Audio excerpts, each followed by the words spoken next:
Et j'aimerais encore dire ce matin que tu es béni. Toi qui es dans la présence de Dieu, toi qui vas écouter ce message, tu es béni parce que nous allons parler d'un message qui nous plonge dans la bénédiction de Dieu. Amen. Nous allons parler de l'évangélisation. Amen. Puisque je viens d'une mission évangélique, alors nous allons parler de l'évangélisation et nous allons passer vraiment ce mois-ci dans ce thème. Mais aussi, l'église de Pointe-Nord aussi va passer ce mois-ci dans ce thème, l'évangélisation. Amen. Pourquoi je dis ce matin que vous êtes bénis? C'est parce que toutefois que Dieu donne la vie, Dieu bénit cette vie. Amen. Et Dieu appelle cette vie à se multiplier. Nous pouvons voir cela dans Genèse 1, verset 22, et puis dans Genèse 1, verset 28. Quand Dieu crée les animaux, bien-aimés, il les bénit. Et c'est la première fois que Dieu bénit une créature. Donc tous les êtres vivants que Dieu crée, Dieu les bénit. Et quand Dieu les bénit, la première bénédiction consiste à se multiplier. Amen. Alors si tu as reçu la vie de Dieu en toi, bien-aimé, tu ne peux qu'être béni. Et cette bénédiction va se manifester par la loi de la multiplication. Amen. Et vous allez voir, bien-aimé, que la chose qui anime la personne qui a été visitée par la puissance du Saint-Esprit, c'est le souci de la multiplication. Quand tu as reçu la vie de Dieu en toi, bien-aimé, non, tu ne pourras pas rester tranquille quand tu ne vois pas de nouvelles âmes à l'église chaque mois. Quand il n'y a pas de nouvelles têtes à l'église, bien-aimé, tu n'es pas content, tu n'es pas tranquille, parce qu'il est la vie de Dieu en toi. Quand il y a des gens autour de toi qui ne connaissent pas Dieu, bien-aimé, tu ne seras pas en paix parce qu'il y a la vie de Dieu en toi qui bouillonne, comme un feu qui bouillonne en toi, qui veut que tu redonnes cette vie aux autres. Alors nous allons voir pendant ce mois les fondamentaux, bien-aimés, de l'évangélisation. Et ce matin, nous allons voir un premier point qui est la sainteté ou le témoignage. Mais bien-aimés, avant cela, nous voulons encore dire ce matin, vraiment, si cette vie de Dieu est en nous, habite en nous, nous allons la manifester. Nous allons la manifester. Au-delà des points que nous allons voir ici aujourd'hui, sur la sainteté, ce point fondamental qui régit vraiment la vie de l'évangélisation.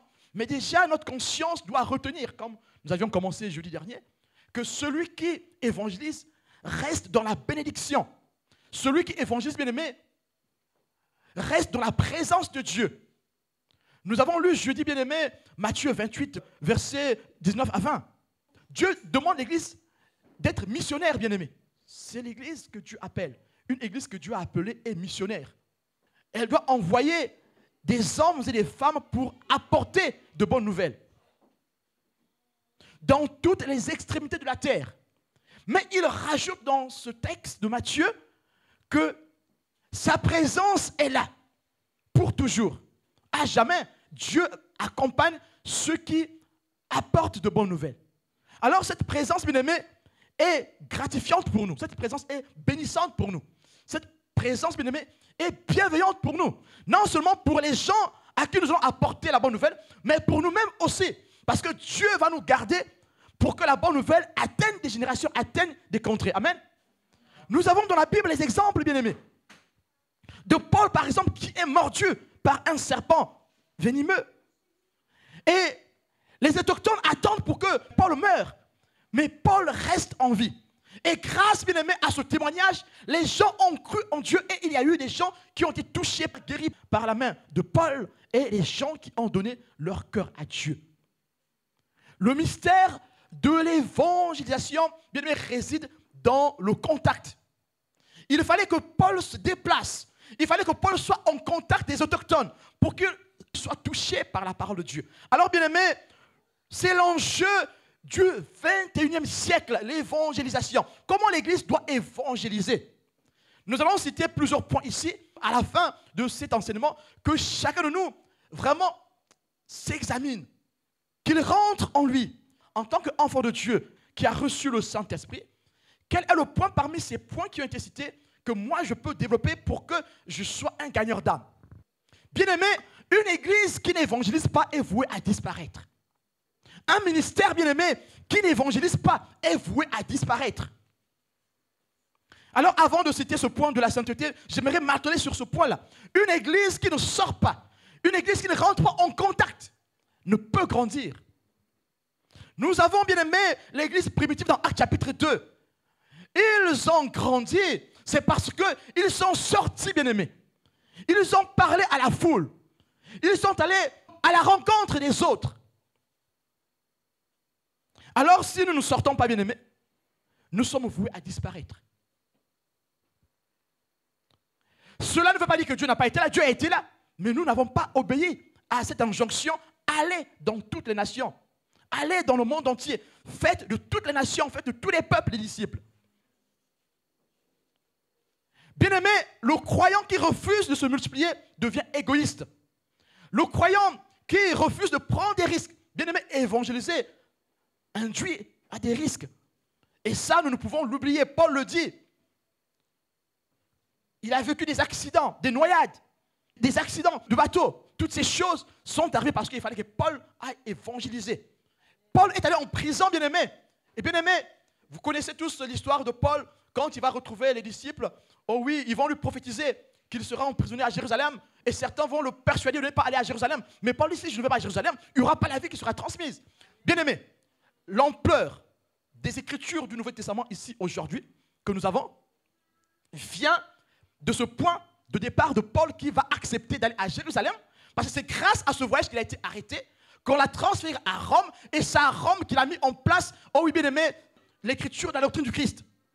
Et si nous avons la puissance des évangiles, bien aimé, Paul est parmi les instigateurs. Et bien aimé, le premier livre du Nouveau Testament a été écrit par Paul. Le livre des Thessaloniciens, écrit par Paul.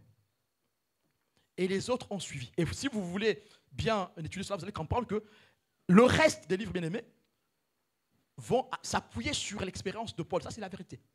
Pierre lui-même, qui est la colonne parmi les anciens, va s'appuyer sur l'exemple de l'enseignement de Paul. Il va parler de l'enseignement de Paul dans ce qu'il dit. Alors, nous voyons ce matin que le point de la sainteté, bien-aimée, est le point charnière de l'évangélisation. Tous les saints qui ont évangélisé, ils étaient saints. Ils marchaient dans la sainteté parce qu'il faut le contact. Bien-aimé, on ne peut pas aller au contact des autres si nous-mêmes nous sommes malades. Voilà pourquoi évangéliser, bien-aimé, est une grâce. Celui qui a à cœur d'évangéliser, il va déjà vivre la présence de Dieu en lui. Cette présence va le remplir pour que les signes se manifestent et les vies seront sauvées. Nous avons dit jeudi, bien-aimé, qu'il faut qu'il y ait le contact des sens. Il faut que nos sens rentrent en contact avec les sens des autres.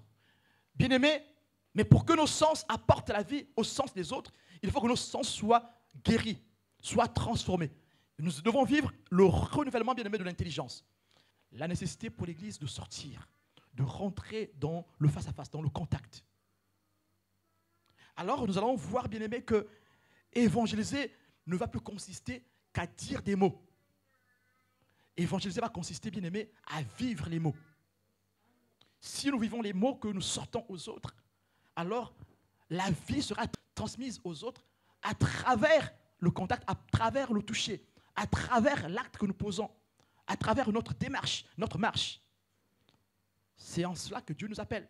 Voilà pourquoi nous voulons développer ce matin le point de la sainteté ou le témoignage. Pourquoi nous insistons sur ce point, bien aimé? C'est parce que aujourd'hui, avec, oh oui, les médias, avec la science qui se développe, avec, bien aimé, oh oui, Internet qui se développe, avec la technique, bien aimé, les gadgets que nous avons tous, on a des téléphones, on a des smartphones, on a des tablettes, des montres connectées, et on est tout le temps en contact du toucher, des choses qui nous font reculer. Et ces choses, bien aimé, nous font rentrer dans l'oubli de Dieu. Nous oublions Dieu. Et il y a un philosophe qui disait que les chrétiens tuent Dieu. Je pense que c'est Nietzsche qui disait ça. Dieu est mort. Alors, il a écrit un livre sur le titre Dieu est mort. Et qui tue Dieu? C'est nous les humains qui tuons Dieu à travers ce que nous faisons. Nous avons concentré, bien aimé, notre énergie sur les choses qui passeront. Comment pouvons-nous vivre la sainteté? La sainteté n'est pas de ce monde. Alors pour vivre, marcher dans la sainteté, il faut être en contact avec ce qui est saint. Amen.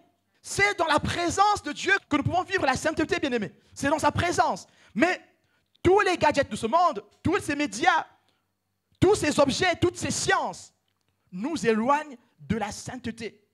Et nous avons peur de sortir peur du monde. J'ai entendu un pasteur dire, mais qui suis-je moi pour aller me confronter à un grand féticheur de cette région? Ils sont partis en évangélisation et pendant cette évangélisation, ils sont allés à la montagne.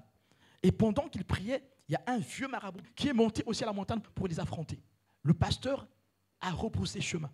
Pourquoi? Il s'est dit, mais qui suis-je moi pour affronter le grand féticheur de la région? Pourquoi? Oh bien-aimés, nous pouvons reculer devant l'adversité, c'est parce que nous avons oublié Dieu à cause des spiritualités. Bien-aimés, quand je parle des médias, vous me dites, mais en fait, il n'y a pas un lien avec la spiritualité. Bien-aimés, il y a un lien entre les médias et la spiritualité. Le mot média, bien-aimé, c'est le pluriel de médium. Et médium, vous connaissez ce que ça veut dire. Un médium consulte les esprits. Il fait de la divination. Et aujourd'hui, les médias que nous avons aujourd'hui nous plongent, bien-aimés, dans la divination, dans la recherche de la connaissance. Réfléchissez, examinez-vous. Combien de fois vous ouvrez un site qui ne parle pas de Dieu? Et pourtant, ce n'est pas un péché. Hein. J'aime bien me cultiver. Mais pendant la journée, fais le calcul. Combien de fois tu vas sur un site qui ne parle pas de Dieu? Et combien de fois tu vas sur un site qui parle de Dieu? Calcul. Combien de fois tu touches ton téléphone? Même quand tu es au travail. Combien de fois tu touches ton téléphone? Combien de fois tu touches le téléphone pour aller voir les choses de Dieu? Parce que tu voulais dire, mais finalement, moi, je n'ai pas oublié Dieu, je lis ma Bible tous les jours. Mais faisons seulement le calcul. Combien de fois nous touchons à ce qui concerne Dieu dans la journée? Comment pouvons-nous être forts dans l'évangélisation? Comment?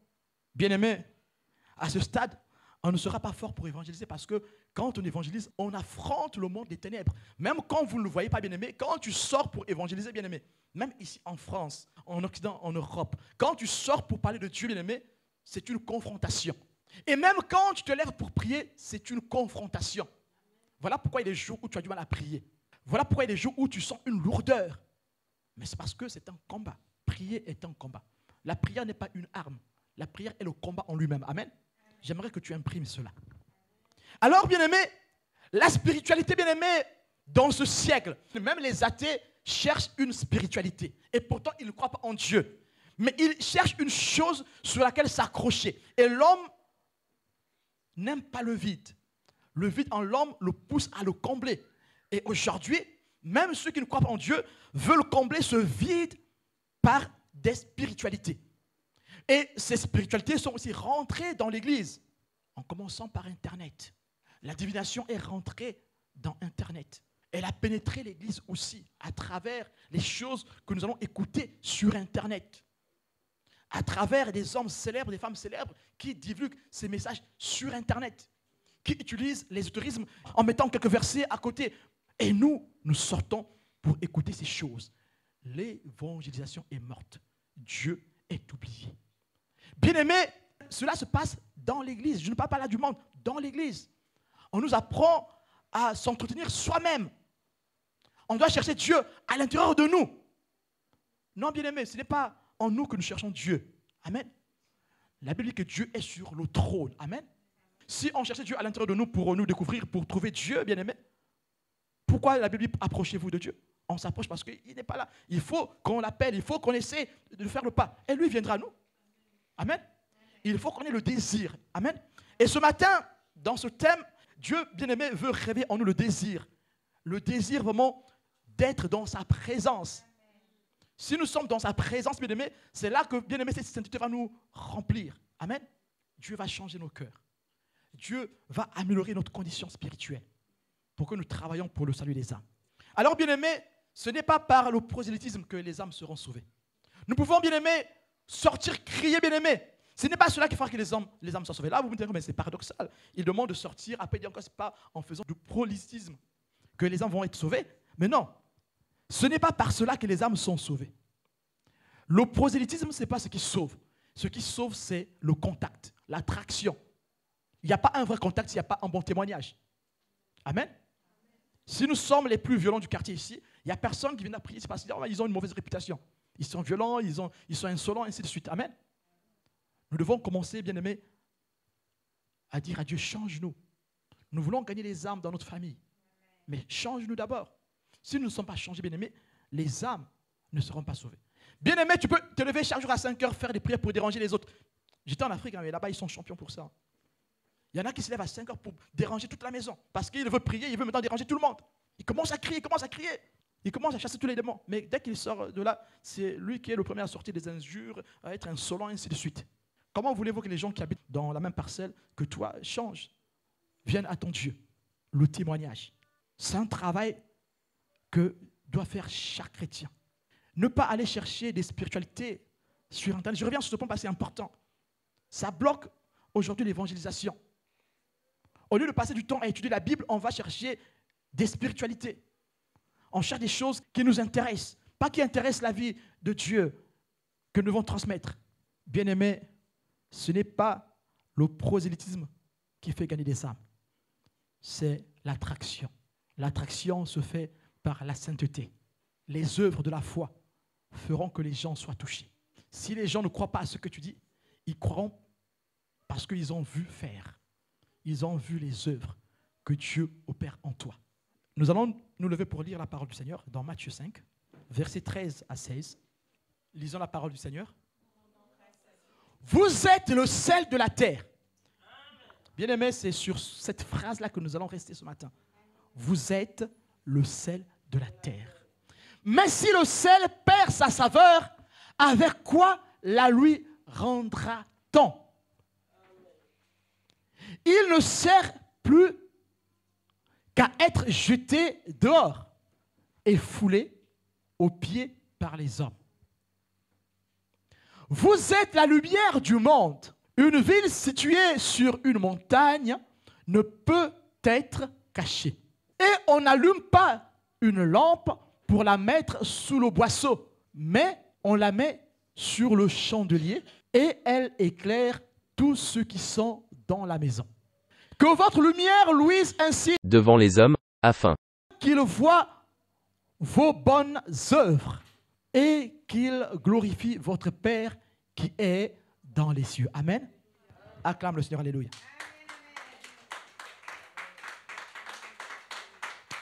Le témoignage est très important, bien aimé, dans le cadre de l'évangélisation. Commençons à Jérusalem. Il faut que nos familles soient sauvées. Mais pour cela, il faut qu'il y ait le témoignage. On peut bien beau parler. Si, bien aimé, on n'agit pas bien, les gens ne vont pas suivre le Christ. Ce texte ici est bien clair. C'est en voyant ce que nous sommes, c'est en partageant, en diffusant les rayons qui nous pénètrent nous-mêmes. C'est en cela que les autres pourront glorifier Dieu. C'est bien marqué là. Que votre lumière luise, que vos rayons pénètrent les autres. Je suis pénétré par le rayon de Dieu, mais il faut que ce rayon pénètre aussi l'autre. Et si l'autre est pénétré par le rayon qui passe par moi, qu'est-ce qui va arriver? Afin qu'ils voient vos bonnes œuvres. Ils seront touchés par vos œuvres. Et qu'ils glorifient votre Père qui est dans les cieux.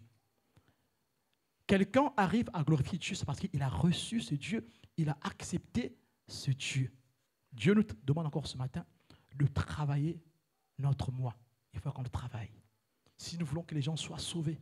Parfois, bien aimés, on a tendance à accuser ceux qui ne croient pas en Dieu. Dit, oh, il me persécute parce que je suis enfant de Dieu. Mais non, tu n'as pas un bon témoignage. Tu te lèves à 5 heures pour crier, crier, crier. Les autres veulent dormir. Et quand les sorciers du quartier viennent t'attaquer, tu dis, oh non, on m'attaque parce que j'ai la foi. Les gens sont pas foi. Mais non, tu n'es pas sage. Ton témoignage n'est pas bon. Tu déranges les autres dans leur sommeil. Il y a un qui s'est réveillé à 5 heures du matin pour aller bosser. Mais toi, tu as prié de 3 heures à 6 heures du matin. Il n'a pas pu dormir. Tu pouvais prier, bien aimé, parce que là, quand je parle du témoignage, vous dites, bon, moi, je ne pêche pas, je ne triche pas, je ne vole pas. Alléluia, donc ça ne me concerne pas ce message. Non. Il se peut que tu déranges quelqu'un dans ta pratique de ta foi. Et tu te dis finalement, c'est bien ce que tu fais. Parfois, nous le faisons pour impressionner les autres. La foi, ce n'est pas celle qui impressionne. La foi qui sauve n'est pas celle qui impressionne, qui veut impressionner les gens. L'action, ce n'est pas d'impressionner ou de se faire voir. Les bonnes œuvres se font dans le secret. C'est là que Dieu agit avec puissance. Donc, vous êtes le sel de la terre. Mais à quoi sert le sel, bien-aimé? Vous êtes le sel de la terre est une déclaration du Christ lui-même. Nous sommes le sel de la terre. Et la terre n'a pas de goût sans nous. Sans le sel, la terre n'a pas de goût. Or, la terre est un don que Dieu donne à l'humanité. Si la terre n'a plus de goût, n'a plus de sens, alors la vie n'a plus non plus de sens. Mais à quoi sert le sel finalement, bien-aimé? On peut le dire ensemble. Hein. Il sert à quoi le sel? Pardon? À conserver. Conserver quoi? Les aliments. Hein, les aliments. Donc le sel sert à conserver les aliments. Quoi d'autre? À donner du goût, la saveur. Amen. Quoi d'autre? Soigner. Très bien. Amen. Et c'est très juste ce que vous avez dit. Et nous avons des opérations de salage ou salaisant. On voit le poisson salé. Amen. On met une quantité suffisante pour que le poisson soit conservé. Amen. Et nous sommes le sel de la terre. Sans nous, la terre n'est pas conservée. La terre est corrompue. Parce que le sel conservé, c'est éviter la corruption. Amen. Donc, c'est une fonction qui est très importante. En tant qu'enfant de Dieu, nous travaillons, bien aimés, pour que la corruption diminue dans cette génération. Amen. C'est par notre action, bien aimés, que la corruption va s'éloigner, va reculer. Alors, il faut que nous travaillions tous ensemble pour que la corruption recule. Le sel rend pur. Il empêche la corruption. Le sel ralentit, bien aimé, le développement des microbes. C'est le rôle que nous avons. Alors, une fois que nous avons agi sur le ralentissement, bien aimé, de la putréfaction, du développement des microbes, nous pouvons donner du sens à la vie des autres. Mais déjà, il faut que nous travaillions pour que ces personnes soient guéries. Ralentir, bien aimé, la pourriture, c'est un processus de guérison. Amen. Une plaie qui a été infectée, il faut la soigner. Amen. En la soignant, bien aimé, on va ralentir, bien aimé, la corruption de la chair pour l'entraîner dans la guérison.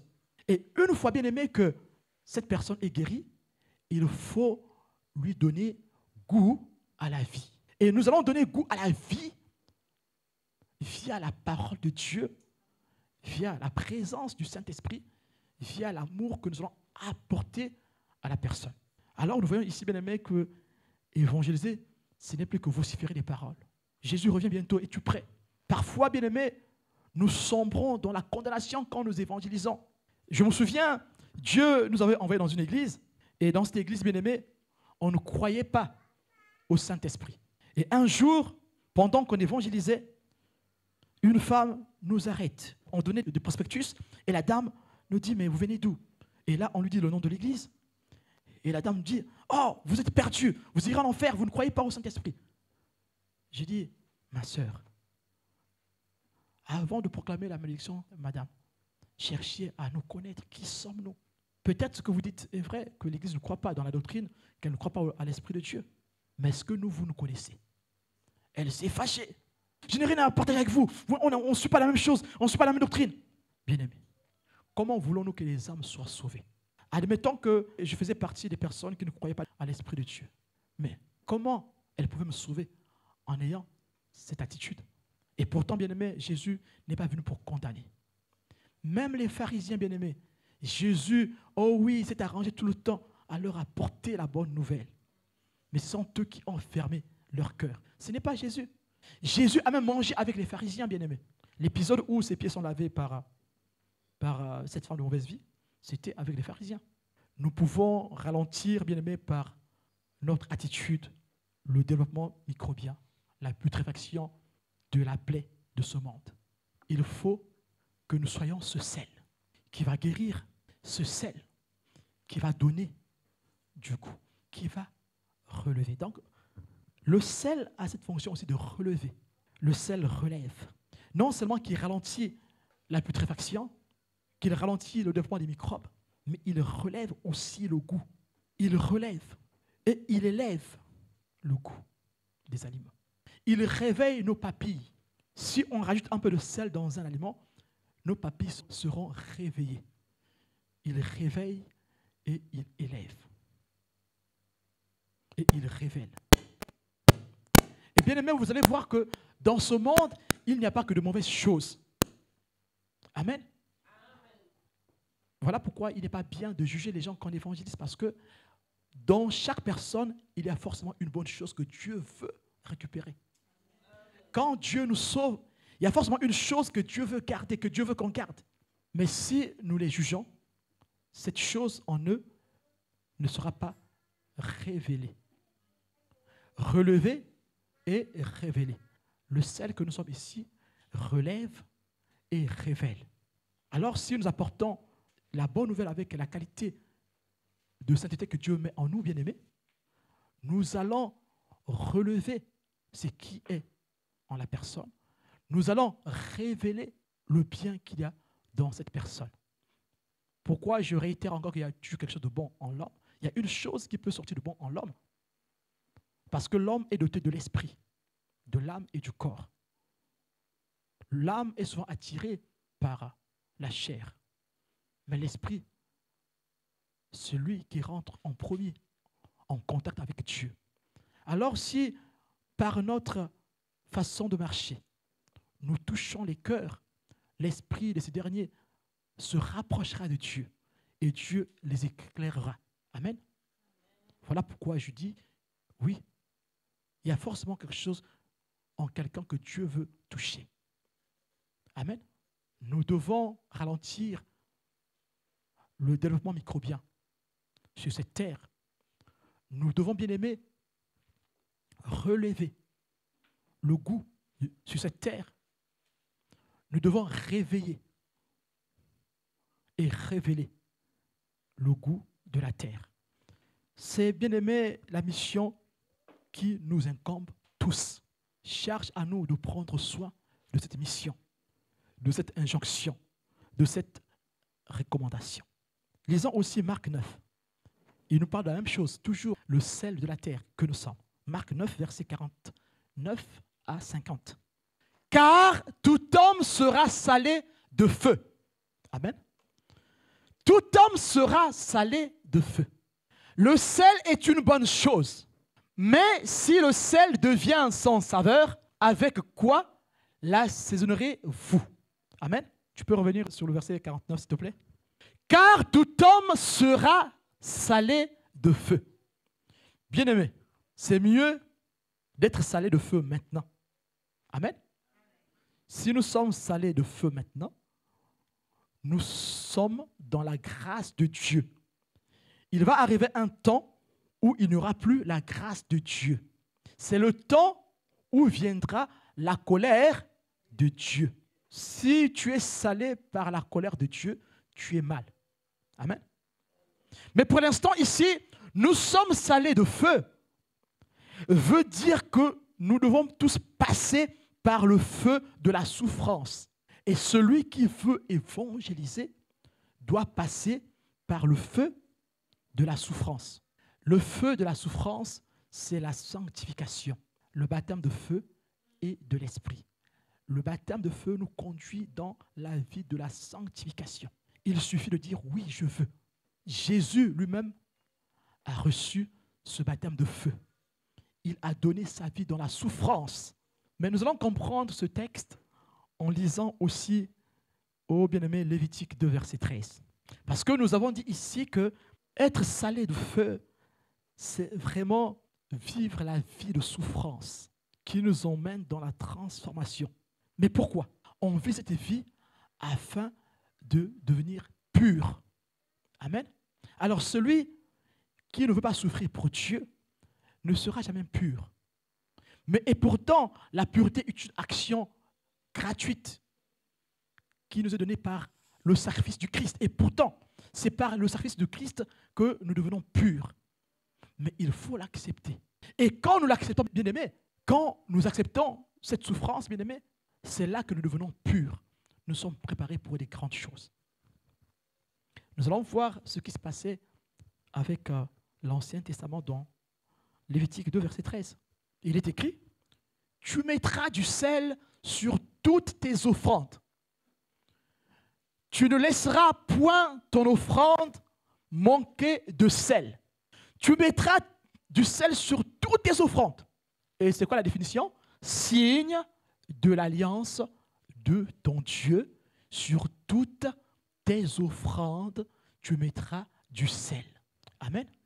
Alors le sel sur les aliments, bien-aimés, le sel sur l'offrande, sur le sacrifice ici, représente l'alliance de Dieu.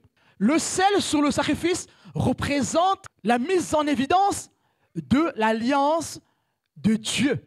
Amen. Nous sommes rentrés dans l'alliance de Dieu par le sacrifice du Fils qui a été salé de feu. Pourquoi il est mort? Quand il est mort, il s'est salé de feu. Amen. C'est être préparé pour Dieu comme une offrande. Puisque tu es pur. L'offrande, bien-aimé, devait être pure dans la présence de Dieu. Amen. Il ne fallait pas emmener un agneau boiteux. Non. Un bouc boiteux ou chétif. Non, bien-aimé. Il fallait qu'il soit robuste, en très bonne santé. Un mâle robuste. Le Christ a été cela quand il s'est sacrifié. Il s'est salé de feu. Il s'est préparé comme une bonne offrande qui devait se donner à Dieu. Il a marché dans la sainteté, dans la pureté.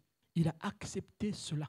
Bien-aimé, lui, Jésus, il a accepté, bien-aimé, de vivre cette souffrance. Il a accepté de marcher dans la sainteté par sa force, par son obéissance, bien-aimé. Mais nous marchons en cela par l'obéissance du Christ. Amen. Qui a déjà perdu son sang en luttant contre le péché? Qui? Personne. Toi et moi, on n'a pas encore perdu le sang en luttant contre le mal. Mais Jésus a donné de sa vie pour que toi et moi, nous arrivions à marcher dans la sainteté. Alors, ce n'est pas une chose qui est éloignée de nous. Elle est là, devant nous. Dieu veut ce matin que nous disions oui.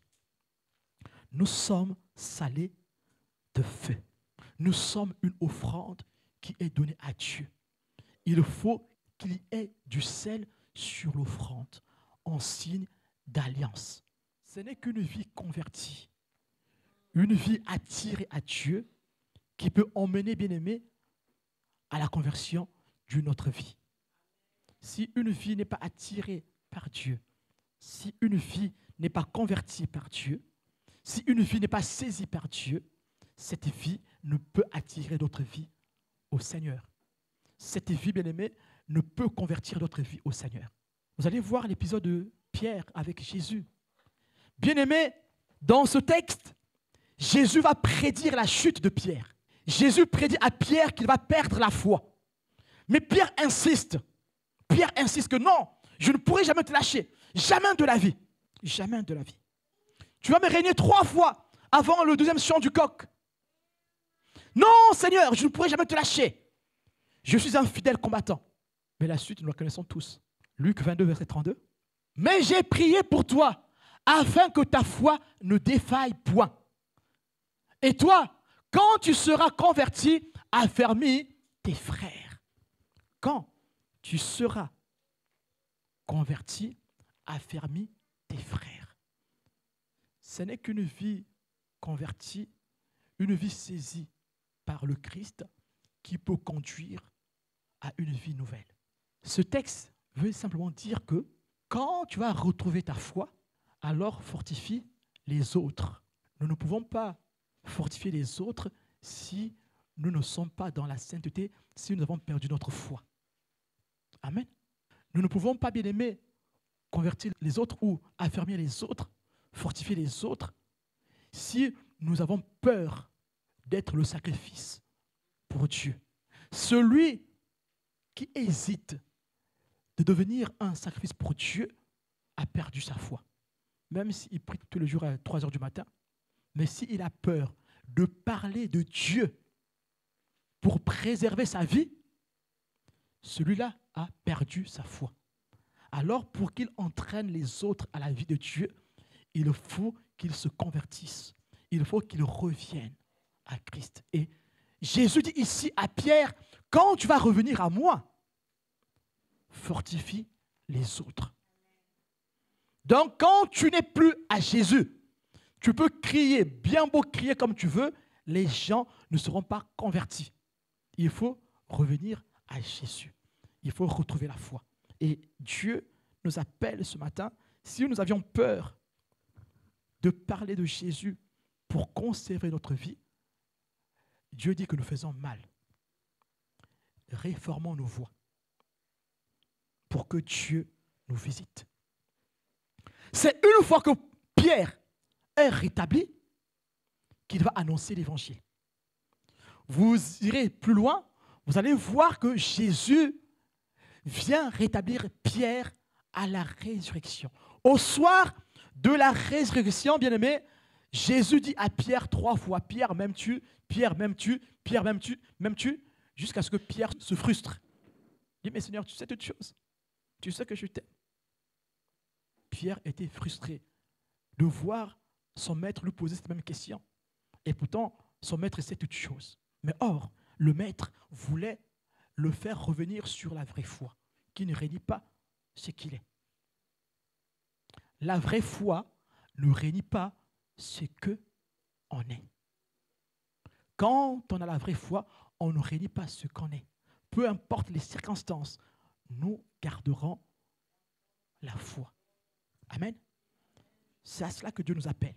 Alors, si nous voulons évangéliser, nous ne devons pas régner notre foi. Nous devons accepter d'être salés. Peu importe ce qui arrivera, nous resterons salés. Conservés. Et nous devons travailler pour notre conservation.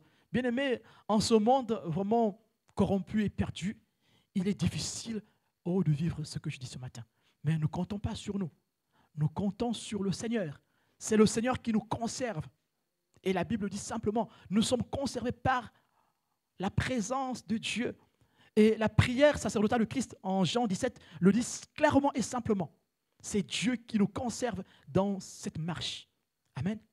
Oh oui, celui qui est converti, celui qui est saisi par le Christ, c'est celui-là, bien-aimé, qui peut diffuser la bonne lumière.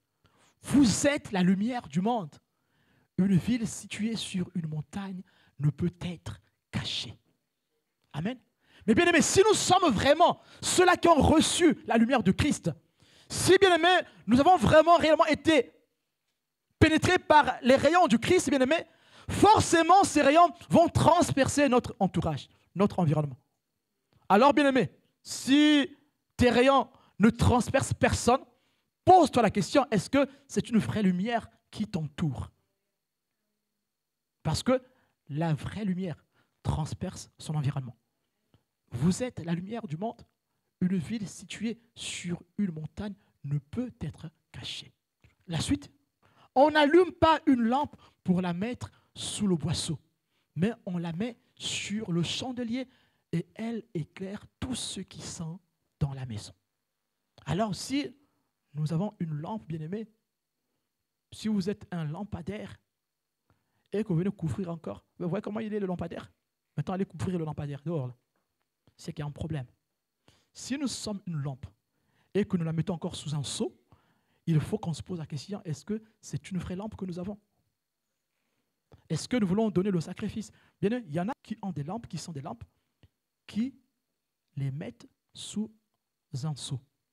Ils ont peur de s'engager pour Dieu. Et l'engagement ici, bien aimé, n'est pas que spirituel, aussi matériel et financier. Il faut qu'on le dise.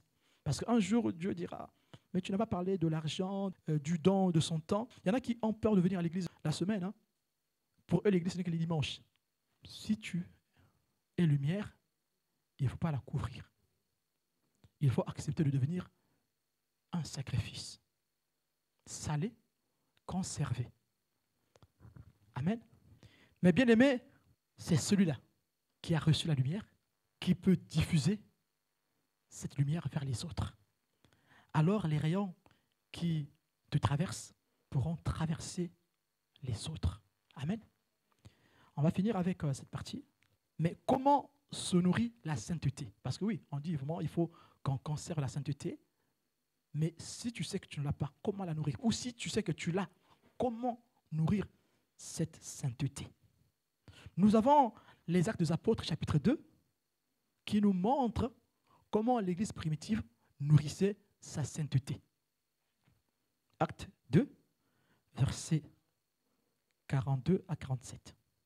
Donc, sur l'offrande salée, vous pouvez aussi lire Ézéchiel 43, verset 24. Là, Ézéchiel nous montre comment le sacrifice se faisait. Il fallait saupoudrer le sacrifice du sel, amen. Il persévérait dans l'enseignement des apôtres, dans la communion fraternelle, dans la fraction du pain et dans les prières. La suite.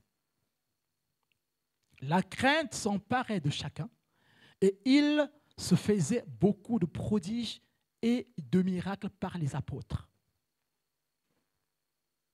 Tous ceux qui croyaient étaient dans le même lieu et ils avaient tout en commun. Bien-aimés, ici, c'est bien clair. Ils avaient tout en commun. Donc, la vraie foi n'exclut pas le matériel et les finances.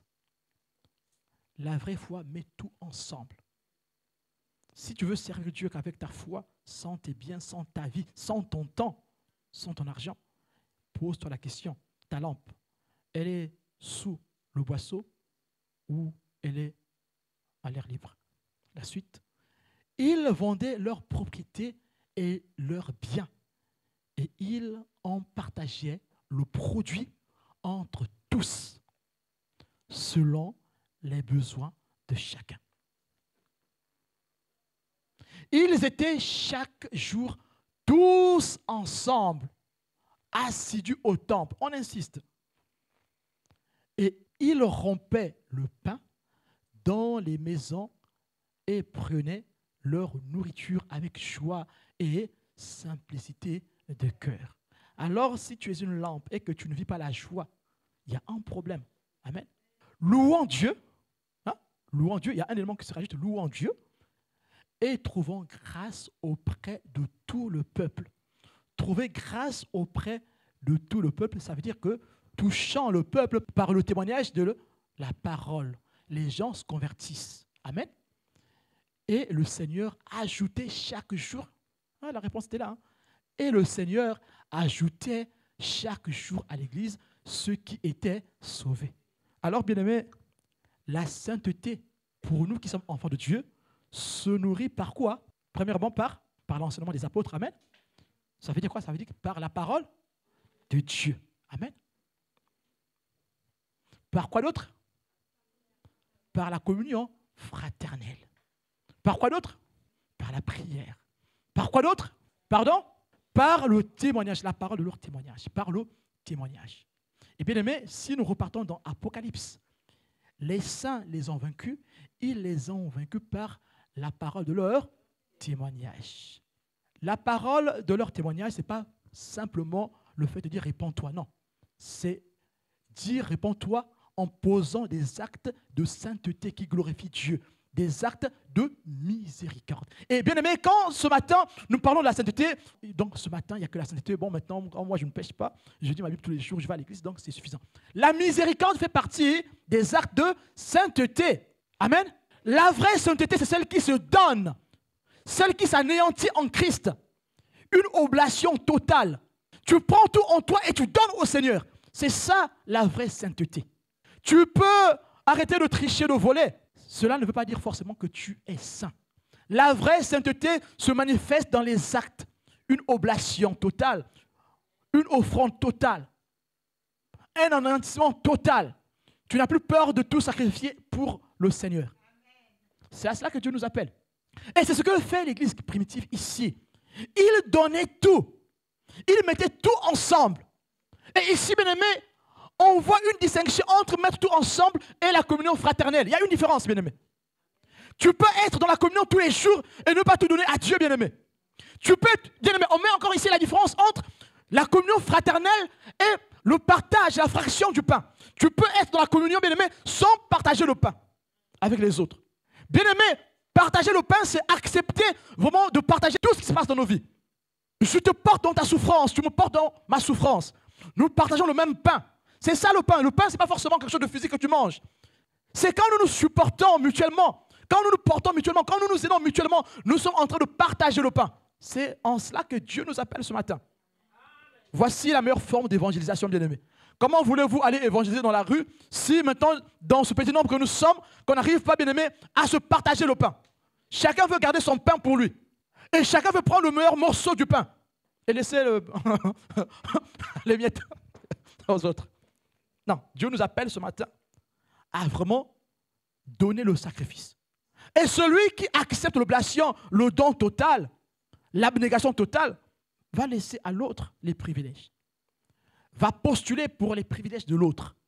Alors, quand nous allons sortir d'ici, ils seront impactés. La sainteté est nourrie par les sacrements. Quelqu'un qui va à l'église, qui ne veut pas se faire baptiser, il faut se poser la question, pourquoi? Si vraiment il a accepté de donner sa vie à Christ, pourquoi il refuse de se faire baptiser? Pourquoi il attend de se faire baptiser? Pourquoi il attend? Celui qui fréquente les sacrements du Seigneur accepte l'oblation, accepte le sacrifice, accepte le don de soi, accepte l'anéantissement total en Christ. Oh oui, par les actes de piété, nous avons vu ici, et dans les prières, les actes de piété, tu refuses de jeûner, tu jeûnes combien de fois par mois? Calcule. On a fait le programme, la liste pour le jeûne hebdomadaire. Depuis quand tu n'as pas jeûné? Tu refuses la prière. Comment veux-tu sortir pour aller évangéliser? La sainteté, c'est dans la prière qu'on cultive, qu'on nourrit la sainteté. Il y a un penseur chrétien qui disait, un théologien qui disait que je ne prie pas pour devenir pur, mais c'est en priant que je suis purifié. Je ne prie pas pour devenir saint, mais c'est en priant que je deviens saint. Amen. Et Dieu veut que nous nous mettions en condition de prière. En priant, nous rentrons dans la présence de Dieu. Et Dieu se manifeste. Bien-aimés, la vraie évangélisation nous implique dans le don pascal. Celui qui veut évangéliser doit vivre la Pâque du Christ, doit accepter de marcher dans la Pâque du Christ qui est le sacrifice ultime. C'est en cela que Dieu nous appelle ce matin. Alors nous pouvons conclure ce matin, comme disait un théologien, que 3 choses impliquent la sainteté. La croix, la foi et la joie. Et dans ce que nous avons lu ici, nous avons vu qu'il partageait le pain avec joie. 3 choses impliquent la sainteté. La croix, la foi et la joie. Nous allons nous lever pour prier ensemble. Alléluia.